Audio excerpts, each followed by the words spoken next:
Team UDFന്റെ ഒരു വലിയ വിജയം ആണ് നമ്മളിപ്പോൾ ഇന്ന് കണ്ടുകൊണ്ടിരിക്കുന്നത്. ഈ വിജയത്തിന് അവരേറ്റവും കടപ്പെട്ടിരിക്കുന്നത് ശ്രീ പിണറായി വിജയനോടാണ് മുഖ്യമന്ത്രി.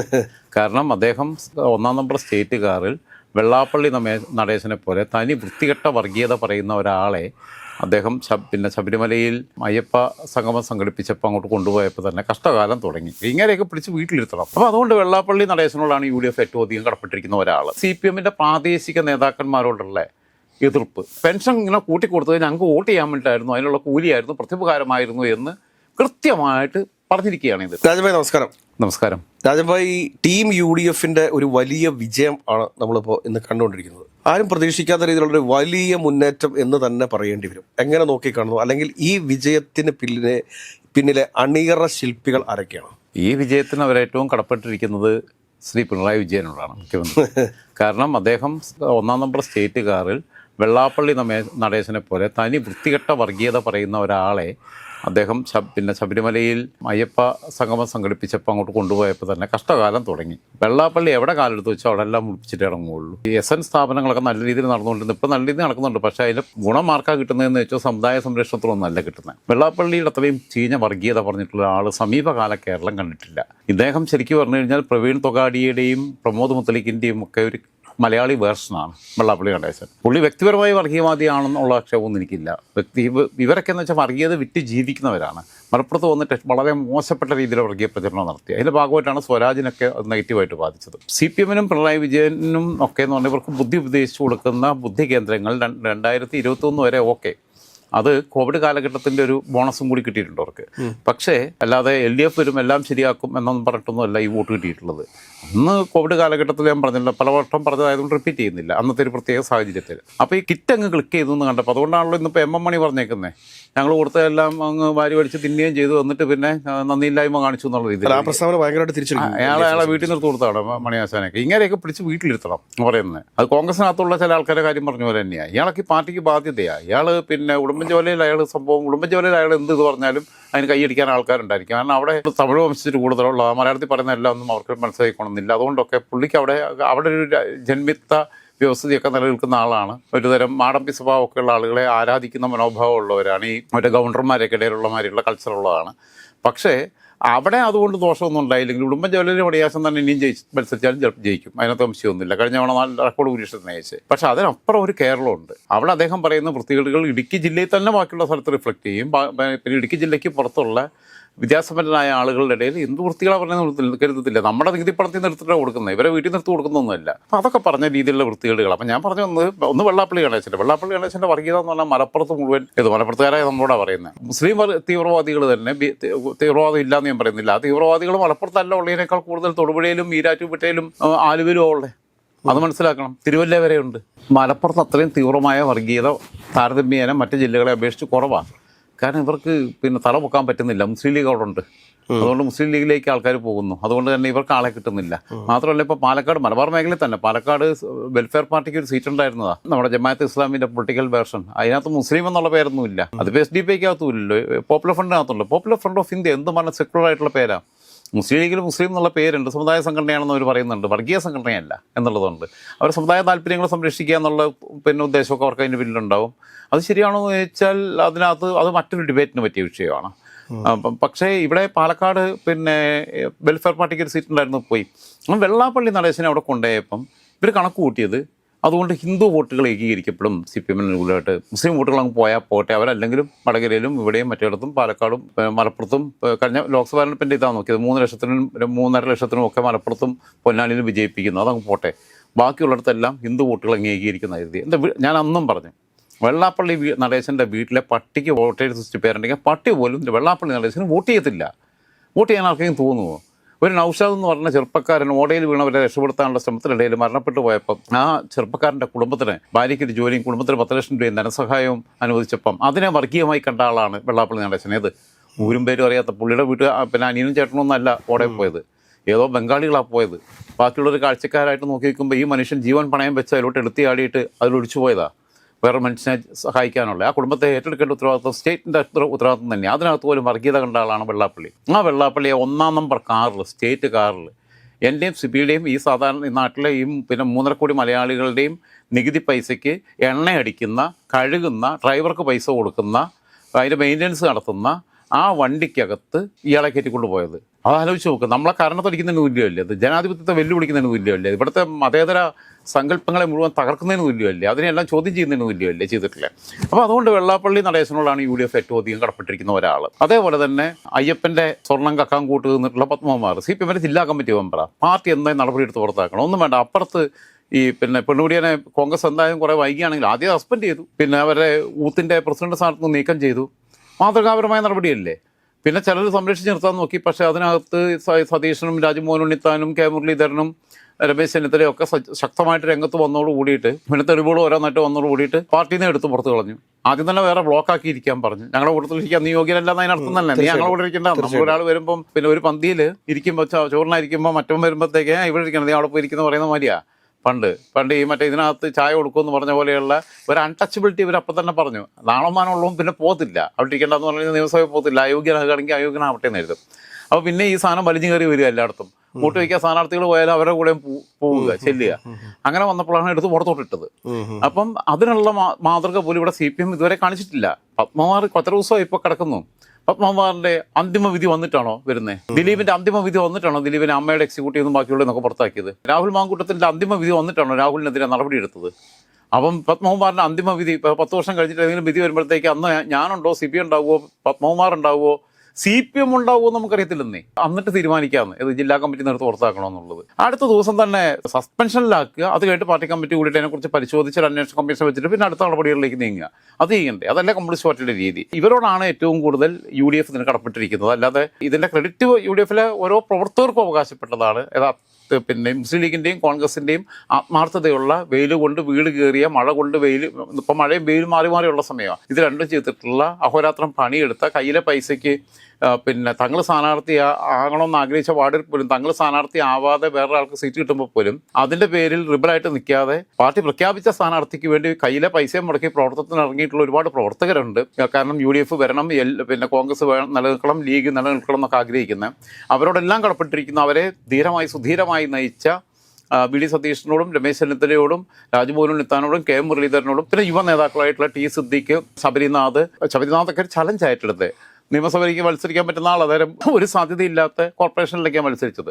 ശബരി, JS അഖില്, ചാണ്ടി ഉമ്മൻ തുടങ്ങിയിട്ടുള്ള ഒരു വലിയ റിജിൽ മാക്കുറ്റി കോർപ്പറേഷനിലേക്ക് മത്സരിച്ചു. കണ്ണൂർ വേണമെങ്കിൽ ചവിട്ടി പിടിച്ചിട്ട് നിയമസഭാ സീറ്റിലേക്ക് ബിനു ചുള്ളിയിലൊക്കെ ഗ്രൗണ്ട് ലെവലിൽ നല്ല വർക്കായിരുന്നു. എനിക്കറിയാം, അടിത്തട്ട് നിന്നിട്ട് പണിയെടുക്കുകയായിരുന്നു. അങ്ങനെയുള്ള ഹരിപ്പടക്കം മുന്നേറ്റം ഉണ്ടാക്കാൻ പറ്റില്ലോ കാരണം ബിനു അവിടെയാണല്ലോ. ഇങ്ങനെയുള്ള അടിത്തട്ടിൽ നന്നായി പണിയെടുത്ത ഒരുപാട് പ്രവർത്തകർ ജീവിതത്തിലൊന്നും ഒരിക്കലും ഒരു സ്ഥാനം ആഗ്രഹിക്കാത്ത, പ്രായം ചെന്നിട്ടും കോൺഗ്രസ് എന്ന് പറയുമ്പം നെഹ്റുവിൻ്റെയും ഇന്ദിരാഗാന്ധിയുടെ ഒക്കെ ഓർമ്മ വെച്ചിട്ട് വയസ്സുകാലത്ത് വടിയും കുത്തിപ്പിടിച്ചിട്ട് വർക്കിനിറങ്ങിയിട്ടുള്ള ആൾക്കാർ, അല്ലെങ്കിൽ ബൂത്ത് കമ്മിറ്റി ഓഫീസിൽ പോയിട്ടൊന്ന് വന്നിട്ട് അവരിരിക്കും, വീട് കയറാനൊന്നും ആരോഗ്യമില്ലാത്തതുകൊണ്ട്. അങ്ങനെയുള്ള ലക്ഷക്കണക്കിന് കോൺഗ്രസ് അനുഭാവികളോട്, UDFൻ്റെ അനുഭാവികളോട്, UDFൻ്റെ അനുഭാവം എന്ന് പറഞ്ഞാൽ ബേസിക്കലി കോൺഗ്രസ് അനുഭാവമാണത്. പിന്നെ ലീഗ് ഒരു വികാരമായിട്ട് കൊണ്ടുനടക്കുന്ന ലീഗിൻ്റെ നേതാക്കന്മാർ, ലീഗിൻ്റെ അണികൾ, അവരോടൊക്കെയാണ് അവർ കടപ്പെട്ടിരിക്കുന്നത്. യഥാർത്ഥത്തിൽ അവരുടെ വിജയമായിട്ടാണ് അതിനെ കാണേണ്ടത്. അതിനകത്ത് ഏറ്റവും പ്രധാനപ്പെട്ട പങ്ക് വഹിച്ചത് പേര് നമ്മൾ മറന്നു. M K Raghavan, T Siddique, MK Raghavan, പിന്നെ രാജ്മോഹൻ ഉണ്ണിത്താൻ. അതിനകത്ത് ഇപ്പോൾ പരാമർശിക്കപ്പെടാൻ യോഗ്യതയില്ലാത്തൊരു പേരൊന്നും ശ്രീകണ്ഠനതേ ഉള്ളൂ. ആരും അതിനെ കൊണ്ട് ശല്യമൊന്നും ഉണ്ടായിട്ടില്ല. ഡീൻ കുര്യാക്കോസും റീൽസ് ഇട്ട് കളിക്കാനോ ബാക്കിയുള്ളതിനോ കൊപ്രായം കാണിക്കാനോ പോയിട്ടില്ല. അവിടെ ഇടുക്കിയിലെ നേട്ടം ഉണ്ടാക്കിയെങ്കിൽ ഡീൻ കുര്യാക്കോസിന്റെ മണ്ഡലമാണ്. അവിടെ ഡീൻ കുര്യാക്കോസ് പണിയെടുത്തിട്ടുണ്ട്, ഹൈബി പണിയെടുത്തിട്ടുണ്ട്, വിവിധ DCC പ്രസിഡന്റുമാർ പണിയെടുത്തിട്ടുണ്ട്. അതിപ്പോൾ എറണാകുളത്ത് ഷിയാസ് ആണെങ്കിലും ബാക്കിയുള്ളിടത്താണെങ്കിലും ഒക്കെ അതിന് പറ്റുന്ന ആൾക്കാർ തന്നെ ഉള്ളത് പണിയെടുത്തിട്ടുണ്ട്. എല്ലാവരും കൈമയും മറന്ന് രംഗത്തിറങ്ങിയിട്ടുണ്ട്. അതിന് ഒന്നാമത്തെ കാര്യം എന്താണെന്ന് വെച്ച് കഴിഞ്ഞാൽ ഇത്രയും വൻ വിജയത്തിന് the credit goes to Rahul Mankoottathil also. കാരണം എന്ന് വെച്ചാൽ രാഹുലും ഷാഫിയും കൂടി ഇങ്ങനെ ഈ അഭ്യാസം കളിച്ചിപ്പോൾ പോയിരുന്നപ്പോൾ മനം മടുത്ത് നിന്ന് ഏറെക്കുറെ രാഷ്ട്രീയ പ്രവർത്തനത്തിൽ നിന്ന് തന്നെ പിൻവാങ്ങാൻ തയ്യാറായി നിന്നിരുന്ന ചില യുവ നേതാക്കളെ സജീവമാക്കാൻ അവരൊന്ന് ദുർബലരായപ്പോൾ ഇവരെല്ലാം അവരില്ലെങ്കിലും ഈ പാർട്ടി മുന്നോട്ട് പോകണം എന്നുള്ള വാശിയോടുകൂടി രംഗത്തിറങ്ങി. നമുക്കറിയാവുന്ന ഒത്തിരി പേര്. അവർക്കെന്താ വെച്ചാൽ ഇത് നമ്മളൊരു പിന്നെ വാശിയാണ്. യുവമാര് പാർട്ടിയെ രക്ഷിക്കുകയല്ല ശിക്ഷിക്കുകയാണ്, നശിപ്പിക്കുകയാണ് എന്ന ഉത്തമ ബോധ്യമുള്ള ചെറുപ്പക്കാർ, അതായത് ശരിക്ക് അടിത്തട്ടിൽ പ്രവർത്തിച്ചിരുന്ന ആളുകൾ. അതെ, മറ്റേത് ഞങ്ങൾ പണിയെടുത്താലും ക്രെഡിറ്റ് അവന്മാർ കൊണ്ടുപോലായിരുന്നു, അവന്മാരെ വിജയിപ്പിച്ചെന്നുള്ള മട്ടിൽ നടക്കുമായിരുന്നു. അത് നിലമ്പൂർ തൊട്ടങ്ങ് പൊളിഞ്ഞു തുടങ്ങിയാണ്. നിങ്ങളാ പൊളിച്ചതിൽ വലിയ പങ്കും വഹിച്ചെന്ന് പറഞ്ഞിട്ടുണ്ട്, കാരണം ഡീൽ സെറ്റ് കളിക്കുന്നതിനെതിരെ നമ്മൾ പറഞ്ഞതിനെക്കുറിച്ച്. അപ്പോൾ അതുകൊണ്ട് ഇപ്പം നമ്മൾ പണിയെടുത്തതിന് നമുക്കൊരു ചാരിതാർത്ഥ്യമുണ്ട്. ഞങ്ങൾക്ക് ക്രെഡിറ്റ് വേണ്ട, പക്ഷേ ഞങ്ങൾ പണിയെടുത്തിട്ട് അതിൻ്റെ ക്രെഡിറ്റ് എല്ലാം കൂടെ വെറും 2-3 പേരാ ഉണ്ടാക്കിയതെന്ന് പറഞ്ഞ് കൊണ്ടുപോകുമ്പോൾ നമുക്ക് അതിനകത്ത് വിഷമം ഉണ്ടായിരുന്നു. അതുമല്ല, നമുക്ക് ഈ ചവിട്ടും കുത്തും മാത്രം ബാക്കി. അതുകൊണ്ട് രാഷ്ട്രീയം അടുത്ത് നിൽക്കുന്ന അവസ്ഥയിൽ നിന്ന് അവർ ഊർജ്ജസ്വലരായിട്ട് തിരിച്ചു വന്നു. അതിനെ ലീഡ് ചെയ്യാൻ രാജ്മോഹൻ ഉണ്ണിത്താൻ ഉൾപ്പെടെയുള്ള ഈ വി.ഡി. സതീശൻ ഉൾപ്പെടെയുള്ള ഒരു ടീമിന് കഴിഞ്ഞു എന്നുള്ളതാണ് യാഥാർത്ഥ്യം. ദേശീയ നേതൃത്വം ഇവിടെ ഒന്നും ഉണ്ടാക്കിയിട്ടില്ല. രാഹുൽ ഗാന്ധി, പ്രിയങ്ക ഗാന്ധി ഒരു റാലി പോലും ഇവിടെ നടത്തിയിട്ടില്ല. ഞാൻ പലവട്ടം പറഞ്ഞതാണ്, ഇവിടെ നിന്നുള്ള പിന്നെ പാർലമെന്റ് അംഗമാണ് പ്രിയങ്ക ഗാന്ധി. പ്രിയങ്ക ഗാന്ധിക്ക് വേണ്ടി വോട്ട് ചോദിക്കാനും വീട് കയറാനും ഒക്കെ നിന്നിട്ടുള്ള ആളുകളാണ് അവിടെ പ്രാദേശികമായിട്ട് സ്ഥാനാർത്ഥികളായിട്ട് പഞ്ചായത്ത് സംവിധാനത്തിൽ നിൽക്കുന്നത്. വയനാട് മണ്ഡലത്തിന്റെ പരിധിയിൽ എൻ്റെ ഒരൊറ്റ മുനിസിപ്പാലിറ്റിയേ ഉള്ളൂ, നിലമ്പൂർ മുനിസിപ്പാലിറ്റി, എൻ്റെ ഓർമ്മ ശരിയാണെങ്കിൽ. ബാക്കി എല്ലാതും പഞ്ചായത്തുകളാണെന്ന എൻ്റെ ഓർമ്മ ശരിയാണെങ്കിൽ. ഉറപ്പില്ല, അങ്ങനെ ആണെങ്കിൽ പ്രേക്ഷകർ ക്ഷമിക്കുക. പിന്നെ എന്ന് പറഞ്ഞാൽ നിലമ്പൂർ മാത്രമേ ഉള്ളൂ മുനിസിപ്പാലിറ്റി. ബാക്കി തിരുവമ്പാടി മണ്ഡലത്തിലും പിന്നെ മുനിസിപ്പാലിറ്റി ഒന്നുമില്ല, പഞ്ചായത്താണ്. വണ്ടൂർ മണ്ഡലത്തിലും മുനിസിപ്പാലിറ്റി ഇല്ല, പഞ്ചായത്താണ്. പിന്നെ നിലമ്പൂർ മണ്ഡലമാണുള്ളത്. കോഴിക്കോട് ഇല്ലെന്ന് തിരുവമ്പാടിയും, അവിടെയും മുനിസിപ്പാലിറ്റി ഇല്ല.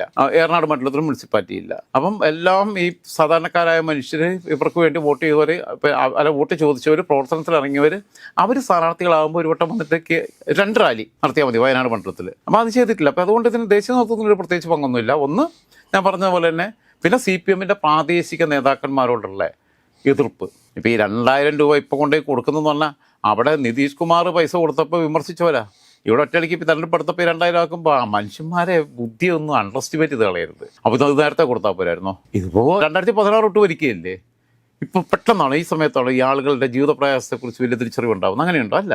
അപ്പോൾ ഇതൊക്കെ കൊടുത്തു കഴിഞ്ഞാൽ ഇത് ഇലക്ഷൻ വോട്ട് ചെയ്യാൻ വേണ്ടിയിട്ട് നമ്മൾ 500 രൂപ പോക്കറ്റ് വെച്ച് കൊടുക്കുന്ന പോലെയുള്ള പരിപാടിയാണ്. അപ്പോൾ അത് ആളുകൾക്ക് മനസ്സിലാവുന്നുണ്ട്. കിട്ടിയത് വാങ്ങി പോക്കറ്റിൽ വെച്ചു. മണിയാശാൻ തന്നെ പറഞ്ഞല്ലോ, മണിയാശാൻ പറഞ്ഞത് നല്ലപോലെ ചാപ്പാട് കഴിച്ചു, എന്നിട്ട് പിന്നെ നന്ദിയില്ല, എന്നിട്ട് മറിച്ച് ചെയ്ത് ഞങ്ങൾക്ക് പിന്നെ പാര വെച്ചു എന്നൊക്കെ പറയുമ്പം, പെൻഷൻ ഇങ്ങനെ കൂട്ടിക്കൊടുത്തത് ഞങ്ങൾക്ക് വോട്ട് ചെയ്യാൻ വേണ്ടിയിട്ടായിരുന്നു, അതിനുള്ള കൂലിയായിരുന്നു, പ്രത്യുപകാരമായിരുന്നു എന്ന് കൃത്യമായിട്ട് പറഞ്ഞിരിക്കുകയാണ്. ഇതിൻ്റെ അകത്ത് ശ്രദ്ധിക്കേണ്ട കാര്യം എന്താണെന്ന് വെച്ചാൽ, വോട്ടർമാർക്ക് വിവേചന ബുദ്ധിയില്ല എന്നും ഇവർ പറയുന്ന ന്യായീകരണങ്ങൾ അതേപടി വിഴുങ്ങുന്നവരല്ല എന്നും അവർ സൂക്ഷ്മമായി ഓരോ രാഷ്ട്രീയ നേതാക്കന്മാരെയും വിലയിരുത്തുകയും നിരീക്ഷിക്കുകയും ഒക്കെ ചെയ്യുന്നുണ്ടോ എന്നുള്ളതും ബോധ്യപ്പെടുത്തുന്ന ഒരു തെരഞ്ഞെടുപ്പാണിത്. അതുകൊണ്ടാണല്ലോ പലരും പലയിടത്തും പ്രതീക്ഷിച്ച രീതിയിലുള്ളതിനേക്കാൾ നമ്മൾ പോലും പ്രതീക്ഷിക്കാത്ത രീതിയിലുള്ളൊരു വിജയമാണ് ഇത്ര കണ്ട് അടിയൊഴുക്ക് പിന്നെ ശക്തമായിരുന്നു എന്നുള്ളത് ഞാൻ പ്രഡിക്റ്റ് ചെയ്യാൻ പറ്റിയിട്ടില്ല എനിക്ക്. കാരണം പ്രത്യേകിച്ച് കോഴിക്കോട് ആർക്കും മനസ്സിലാക്കാൻ പറ്റത്തില്ല. അതിൻ്റെ ഏറ്റവും വലിയ ഉദാഹരണമാണ് കോഴിക്കോട് കോർപ്പറേഷൻ. നമ്മൾ തുടക്കം തൊട്ടേ പറഞ്ഞത് എന്തൊക്കെ സംഭവിച്ചാലും കോഴിക്കോട് ഇടതു മുന്നണിയുടെ ഭരണം അട്ടിമറിക്കാനുള്ള സാധ്യത കാണുന്നില്ല എന്ന് തന്നെ ഏറ്റവും അവസാനവും ഞാൻ പറഞ്ഞത്. അല്ല, കോഴിക്കോട് അട്ടിമറിക്കപ്പെട്ടിട്ടില്ല, കൊല്ലത്താണ് അട്ടിമറി നടന്നിട്ടുള്ളത്. കോഴിക്കോട് ഏറ്റവും ലേറ്റസ്റ്റ് ഇപ്പോൾ നമ്മൾ ചെയ്യുമ്പോൾ എയർ ചെയ്യുമ്പോഴത്തേക്ക് അതിന്റെ ഫൈനൽ റിസൾട്ട് വരുത്തുള്ളത്. ഇപ്പോൾ വോട്ടെണ്ണൽ നടന്നുകൊണ്ടിരിക്കുക, അട്ടിമറിച്ചു എന്നുള്ള ഒരു അവസ്ഥയ്ക്ക് എത്തിയിട്ടില്ല അല്ലേ ഇതുവരെ? ഇല്ല, കൊല്ലത്താണ് വൻ അട്ടിമറി നടത്തുന്നത്. കൊല്ലത്ത് ആരും പ്രതീക്ഷിക്കാത്ത രീതിയിലുള്ള. ശരിയാ, കോഴിക്കോട് മാത്രമാണ് ഇവർ LDF ലീഡ് ചെയ്യുന്നത്. ഞാൻ നേരെ തിരിഞ്ഞു പോയതാണ് അത് പറഞ്ഞപ്പം. ഓക്കെ, പിന്നെ കൊല്ലവും നമ്മൾ പ്രതീക്ഷിക്കാത്തൊരു കാര്യമാണ്. കൊല്ലത്തും നമ്മൾ പ്രതീക്ഷിച്ചിട്ടില്ല. അതേസമയം തൃശ്ശൂരിന്റെ കാര്യത്തിലോ UDF-ന്റെ ഒരു നേതാക്കന്മാർ പോലും കൊല്ലം പ്രതീക്ഷിച്ചിട്ടില്ല. ഇല്ല, അതേസമയം തൃശ്ശൂരിന്റെയോ പിന്നെ കണ്ണൂരിന്റെയോ തിരുവനന്തപുരത്തിൻ്റെയോ കാര്യത്തിൽ നമുക്ക് അത്ഭുതങ്ങളൊന്നും തോന്നുന്നില്ല. കാരണം എന്ന് വെച്ചാൽ കണ്ണൂർ UDF നിലനിർത്തിയേക്കും, തൃശ്ശൂർ BJP ശക്തമായ സാന്നിധ്യം, കുറച്ചുകൂടെ ശക്തമായ സാന്നിധ്യമായി മാറുമെന്ന് തന്നെ പ്രതീക്ഷിച്ചിരുന്നത്. കാരണം ആ വർഗീസിനെ ചുമന്നുകൊണ്ട് നടന്നതിൻ്റെ ഫലമാണ് ഇപ്പോൾ CPM അനുഭവിക്കുന്നത്. കഴിഞ്ഞ പ്രാവശ്യം ഭരണം വേണ്ടെന്ന് വെച്ചാൽ മതിയായിരുന്നു, അല്ലെങ്കിൽ മറ്റൊരംഗം ഭരിച്ചോട്ടെന്ന് വെച്ചാൽ മതിയായിരുന്നു. വർഗീസിനെയൊക്കെ മേയറാക്കി 5 വർഷം ഇരുത്തിയത് ഇവരെ കെയറോഫിലായി പോയി. അതിൻ്റെ നഷ്ടബോധം അവർക്കുണ്ടാവും. അൻവറിനെ സ്വതന്ത്രനായിട്ട് 9 വർഷം MLA ആക്കി ചുമന്നുകൊണ്ട് നടന്നതിൻ്റെ അതേ അനുഭവം, അല്ലെങ്കിൽ KS മനോജിനെ പണ്ട് ആലപ്പുഴയിൽ കൊണ്ടുപോയിട്ട് 5 വർഷം MP ആക്കിയിട്ട് എല്ലാം കഴിഞ്ഞ് കാറി തുപ്പിയിട്ട് പാടും നോക്കിപ്പോയി. അതേപോലെയുള്ള അനുഭവങ്ങൾ ആവർത്തിച്ചുകൊണ്ട് CPM ഇരിക്കുകയാണ്. അതുകൊണ്ട് കൊണ്ടുവരുന്ന ആളുകളുടെ ക്രെഡിബിലിറ്റിയെക്കുറിച്ച് നല്ല 100% ബോധ്യം ഉണ്ടാവണം. വർഗീസും KS മനോജും PV അൻവറും ഒക്കെ അവരുടെ മുമ്പിൽ ഉദാഹരണങ്ങളാണ്. രാഷ്ട്രീയ ധാർമ്മികത ഇല്ലാത്ത ആളുകളുമായി താൽക്കാലിക നേട്ടത്തിന് വേണ്ടിയിട്ട് കൈ കൊടുക്കേണ്ടതുണ്ടോ എന്ന് CPM ആലോചിക്കണം. അവിടെ അവരുടെ പിന്നെ ഒരു പൊളിറ്റിക്കൽ ഐഡൻറ്റിറ്റി നഷ്ടപ്പെട്ടു പോവുകയാണ്. അവർ പറയുന്ന വേറിട്ട ഒരു ഐഡൻറ്റിറ്റി അവർക്കുണ്ട് എന്ന് പറയുന്ന അവകാശപ്പെടുന്ന, അങ്ങനെ വേറിട്ടൊന്നുമില്ല. കഴിഞ്ഞ ദിവസം PV അബ്ദുൽ വഹാബിൻ്റെ ശ്രദ്ധേയമായിട്ടുള്ളൊരു ബൈറ്റ് ഉണ്ടായിരുന്നു. PV അബ്ദുൽ വഹാബ് പറഞ്ഞത്, ഇടതുപക്ഷം വലതുപക്ഷം എന്നൊന്നില്ല ഇന്ന് ഇന്ത്യയിലും കേരളത്തിലും. ഈ ഭരിക്കുന്നവർ വലതുപക്ഷമെന്നും പിന്നെ തോൽക്കുന്നവർ പ്രതിപക്ഷത്തിരിക്കുന്നവർ ഇടതുപക്ഷമെന്നും പറയുന്ന രീതിയാണ് നിലവിലുള്ളത്. ശരിയാണത്. അത് കറക്റ്റ് ലെഫ്റ്റ് ഐഡിയോളജി എന്ന് പറഞ്ഞാൽ കോൺഗ്രസിൻ്റെ ഇത് ലെഫ്റ്റ് ഐഡിയോളജിയാണെന്ന് തന്നെ പറയാൻ പറ്റും. നമ്മളെ എക്കണോമിക് പോളിസീസ് അങ്ങനെ തന്നെയാണ്. അത് BJPയുടേതും അങ്ങനെ തന്നെയാണ് പോകുന്നത്. ഈ വെൽഫെയർ ടാക്സ് ഉൾപ്പെടെയുള്ളത് കൊണ്ടുവന്നിട്ടുള്ളത്. അല്ലാതെ ഇവിടെ കമ്മ്യൂണിസം ഒന്നുമില്ലല്ലോ. സോഷ്യലിസ്റ്റ് ഐഡിയോളജി തന്നെയാണ് നമ്മളെ എക്കണോമിക് പോളിസിക്കകത്ത് നമ്മൾ തുടർന്നുകൊണ്ടിരുന്നത്. അതിനകത്ത് പിന്നെ അതിൻ്റെ ഒരു പിന്നെ ഒന്നും കൂടി റീഫ്രെയിം ചെയ്യുന്നത് ഗ്ലോബലൈസേഷൻ്റെ ഒക്കെ ഭാഗമായിട്ടും ലിബറലൈസേഷൻ്റെ ഭാഗമായിട്ടും മൻമോഹൻ സിംഗ് കൊണ്ടുവരുമ്പം അത് മുതലാളിത്ത നയമാണെന്ന് പറയുന്നത് സത്യത്തിൽ അത് വിവരമില്ലായ്മ കൊണ്ട് ആധുനിക കാലഘട്ടത്തിൽ വരുത്തേണ്ടത് ചില മാറ്റങ്ങൾ, ആ മാറ്റങ്ങൾ സ്വീകരിച്ചുകൊണ്ടല്ലേ ADB വായ്പയ്ക്കെതിരെ സമരം നടത്തിയ CPM തന്നെ ADB വായ്പ സ്വീകരിച്ചില്ലേ? പ്രതിപക്ഷത്തിരിക്കുമ്പം ലെഫ്റ്റെന്നും ഭരണപക്ഷത്തിരിക്കുന്നവരെ റൈറ്റെന്നും പറയുന്നതിനകത്തുള്ള ഒരു അയുക്തിയെക്കുറിച്ചാണ് വഹാബ് പറഞ്ഞത്. അപ്പം ഇതിനകത്തൊക്കെ ഉള്ളത് വേണ്ടത് ഇവർ VP ജയരാജൻ പറഞ്ഞിട്ടുള്ള വളരെ ശ്രദ്ധേയമായിട്ടുള്ള പഴയ വാക്കിപ്പോഴും പറയുകയാണ്. ഈ കട്ടൻ ചായയും പരിപ്പോടെയും കുടിക്കുന്നതൊന്നുമല്ല കമ്മ്യൂണിസ്റ്റ് നാട്ടുകാരെ കാണിക്കാൻ വേണ്ടി, അതൊന്നുമല്ല. പുതിയ കാലത്ത് ചിലപ്പോൾ നമ്മൾ AC കാറിൽ യാത്ര ചെയ്യുള്ളൂ, ദൂരയാത്രയ്ക്ക് AC ഇല്ലാതെ നമുക്ക് യാത്ര ചെയ്യാൻ പറ്റത്തില്ല. അങ്ങനെ തന്നെയായിരിക്കും. പഴയ കാലത്തെ പോലെ ഒന്നും പോകാൻ പറ്റത്തില്ല, കാളവണ്ടി യുഗത്തിലല്ല. അപ്പം അതിനനുസരിച്ച് സംസാരിക്കുകയും ഈ മനുഷ്യരിൽ എല്ലാ മതത്തിലും പെട്ട മനുഷ്യരിലും മതമില്ലാത്തവർക്കും പിന്നെ പ്രശ്നമില്ല, മതവിശ്വാസികളായിട്ടുള്ള ആൾക്കാർക്ക് തന്നെ വർഗീയത പറയുന്ന ആളുകളോട് താല്പര്യമില്ല. ചീഞ്ഞ വർഗീയത പറയുന്നവർക്ക് കേരളത്തിൽ ഇടമില്ല എന്നതിൻ്റെ ഭാഗമായിട്ടുള്ള തെരഞ്ഞെടുപ്പാണ് ഇവിടെ റിസൾട്ടാണ് ഇവിടെ പ്രതിഫലിച്ചിട്ടുള്ളത്. തിരുവല്ല ഉൾപ്പെടെയുള്ള സ്ഥലങ്ങളിൽ SDPIക്ക് ഉണ്ടായിരുന്ന സീറ്റുകളെല്ലാം അവർ തോറ്റുപോകുന്നു. വെൽഫെയർ പാർട്ടിക്ക് പാലക്കാട് മുനിസിപ്പാലിറ്റി ഉൾപ്പെടെ ഉണ്ടായിരുന്ന സീറ്റുകൾ അവരെ കയ്യിൽ നിന്ന് പോകുന്നു. അതേപോലെ തന്നെ വെള്ളാപ്പള്ളി നടേശനെ കൊണ്ടുപോയിട്ട് അയാളിന് മരിക്കുമ്പം അയ്യപ്പൻ്റെ സ്ഥലത്ത് അയാളെ കൊണ്ടുവന്ന് ഇരുത്തുമോ എന്നുള്ളത് എനിക്കറിയത്തില്ല, അയാളെ പ്രതിമ കൊണ്ടുവന്ന് വെക്കുമോ എന്നുള്ളത്. അങ്ങനെയുള്ള വർഗീയവാദികളെ കൊണ്ടു നടന്നു. ആ വർഗീയവാദികളെ കൊണ്ടു നടന്നതിനും കൂടിയുള്ള ശിക്ഷയാണ് ജനം കൊടുത്തതെന്നാണ് ഞാൻ മനസ്സിലാക്കുന്നത്.